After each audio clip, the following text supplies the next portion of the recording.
Student, তোমরা যারা ক্যালকাটা ইউনিভার্সিটির আন্ডারে 5th সেমিস্টারের ছাত্রছাত্রী আছো এবং তোমাদের এডুকেশন সাবজেক্টটা এমডিসি কোর্স অর্থাৎ পাস কোর্সে আছে, তোমাদের জন্য আজকে ক্লাসটা খুবই গুরুত্বপূর্ণ। আজকে ক্লাসে তোমাদের এই সিসি 6 পেপারের সিলেবাস এবং 100% কমনযোগ্য সাজেশান নিয়ে আলোচনা করব। তোমাদের এই সিসি 6 পেপার ওমেন এডুকেশনের ওপরে আছে, অর্থাৎ পেপারটির নাম হচ্ছে ওমেন এডুকেশন অর্থাৎ নারী শিক্ষা। আর এই সিসি 6 পেপার তোমরা যারা এমডিসি কোর্সের স্টুডেন্ট আছো তোমাদের জন্য কম্পালসারি একটি পেপার, অর্থাৎ তোমাদের যাদের প্রথম সেমিস্টারে সিসি 1 ছিল তোমাদেরও এই সিসি 6 পেপার পড়তে হবে, এবং তোমাদের যাদের সিসি 2 ছিল প্রথম সেমিস্টারে তোমাদেরও এই সিসি 6 পেপার পড়তে হবে। তবে এখানে একটা পার্থক্য কি, যাদের সিসি 1 ছিল তাদের এই পেপারটা পড়তে হবে এবং সঙ্গে আরও একটি পেপার পড়তে হবে, সেটা আমি পরে আলোচনা করব। আজকে তোমরা দেখে নাও এই সিসি 6 পেপারের সিলেবাস এবং 100% কমনযোগ্য সাজেশান। প্রথমে তোমরা সিসি 6 পেপারের সিলেবাসটা বুঝে নাও। সিসি 6 পেপার আছে ওমেন এডুকেশন অর্থাৎ নারী শিক্ষা। এখানে তোমাদের 3টে ইউনিট পড়তে হবে। প্রথম ইউনিট যেটা আছে দেখো, ইতিহাস ভিত্তিক নারী শিক্ষার ধারণা, সেখানে মিশনারিদের অবদান, ব্রিটিশ সরকারের ভূমিকা, রাজা রামমোহন রায় ও ঈশ্বরচন্দ্রের ভূমিকা ইউনিট 1-এ এইগুলো তোমাদের পড়তে হচ্ছে। 2 নম্বর ইউনিট নীতিগত দৃষ্টিভঙ্গি, সেখানে কমিটি ও কমিশনের সুপারিশ পড়তে হবে। এখানে পড়তে হচ্ছে জাতীয় শিক্ষানীতি 1986 এবং 2020, তারপরে রাধাকিষাণ, মুদালিয়ার এবং কোঠারি কমিশন, এবং পরের টপিক দুর্গাবাই দেশমুখ, হংসরাজ মেহতা, তারপরে দেখো ভক্তা বৎসল্লার কমিটি, এবং 3 নম্বর ইউনিট নারী শিক্ষার প্রধান বাধা ও নারীর ক্ষমতায়ন। সেখানে পড়তে হচ্ছে সামাজিক ও মনস্তাত্ত্বিক বাধা, রাজনৈতিক ও অর্থনৈতিক বাধা এবং আধুনিক সমাজে নারীর ক্ষমতায়নের ভূমিকা সংক্ষেপে। এই হচ্ছে তোমাদের সিসি 6 পেপারের সিলেবাস। পরবর্তীকালে আমি সিসি 7 পেপারের সিলেবাস আলোচনা করব এবং তোমরা আজকে সিসি 6 পেপারের সম্পূর্ণ সাজেশান দেখে নাও। এবারে তোমরা সিসি 6 পেপার অর্থাৎ ওমেন এডুকেশন এই পেপারের সম্পূর্ণ সাজেশান দেখে নাও। গতবারের মতো এবারেও তোমরা এই সাজেশান থেকে 100%-এর বেশি প্রশ্ন কমন পেয়ে যাবে।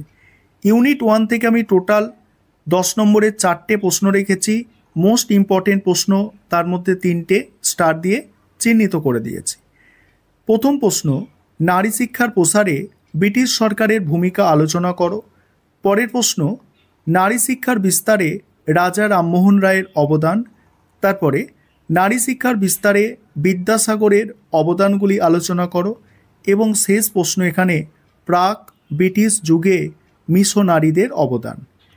5 নম্বরের প্রশ্ন 4টে আছে, এর মধ্যে আমি 2টো প্রশ্ন অধিক গুরুত্বপূর্ণ বলে স্টার দিয়েছি। প্রথম প্রশ্ন, নারী শিক্ষায় বিদ্যাসাগরের অবদান। দ্বিতীয় প্রশ্ন, রামমোহন রায়ের নারী শিক্ষা বিষয়ক অবদান। 3 নম্বর প্রশ্ন, প্রাথমিক পর্যায়ে মিশনারিদের নারী শিক্ষা প্রসারে ভূমিকা লেখো।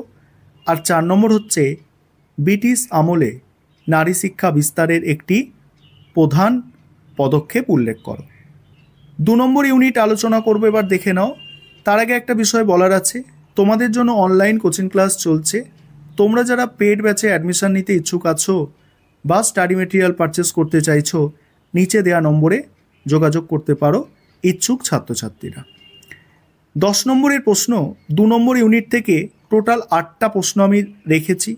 তার মধ্যে মোস্ট ইম্পর্টেন্ট দেখো 4টে প্রশ্ন আমি স্টার দিয়ে চিহ্নিত করে দিয়েছি।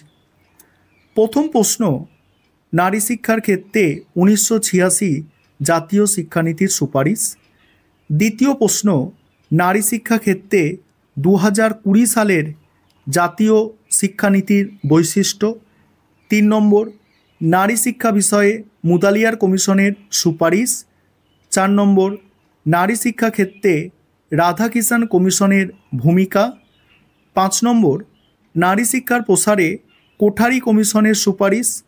6 নম্বর, দুর্গাবাই দেশমুখ কমিটির সুপারিশগুলি আলোচনা করো।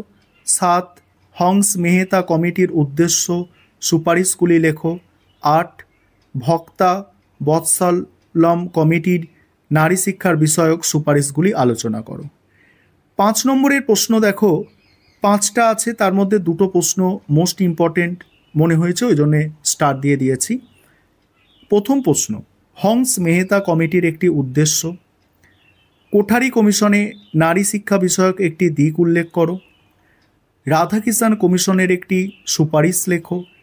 1986 সালের জাতীয় শিক্ষানীতিতে নারী শিক্ষা বিষয়ক একটি বৈশিষ্ট্য।